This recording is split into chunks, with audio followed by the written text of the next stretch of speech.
నంద్యాల జిల్లా కొత్త కలెక్టర్ గా ఒక 2 రోజులు అయింది వచ్చి, కాబట్టి తనను మర్యాద పూర్వకంగా కలవడము, అట్లాగే ఇక్కడ ఉన్న సమస్యలు ఏవైతే ఉన్నాయో అవి కలెక్టర్ గారి దృష్టికి తీసుకెళ్లడము జరిగింది. ముఖ్యంగా మనకేం సమస్యలు ఏంటి అంటే, ఈ 5 సంవత్సరాలు పోయిన 5 సంవత్సరాల కాలంగా ఇరిగేషన్ కానివ్వండి, రైతుల సమస్యలు, అగ్రికల్చర్ కానివ్వండి, లేదంటే యువతకు సమస్యలు కానీ చాలా ఉన్నాయి.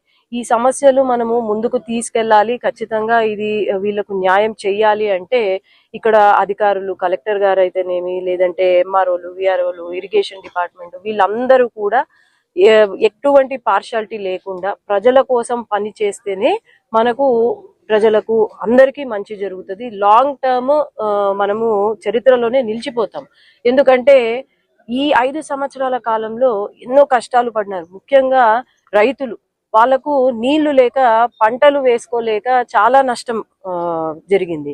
అట్లాగే మైగ్రేషన్స్, వలసలు వెళ్ళిపోయారు రైతులు. చాలా మంది నంద్యాల నుండి, కర్నూలు నుండి హైదరాబాద్ కు, లేకపోతే మన ఊర్లో ఆడపిల్లల్ని దుబాయ్కి అటు సైడ్ పనులకు పంపించే ఇది వచ్చింది.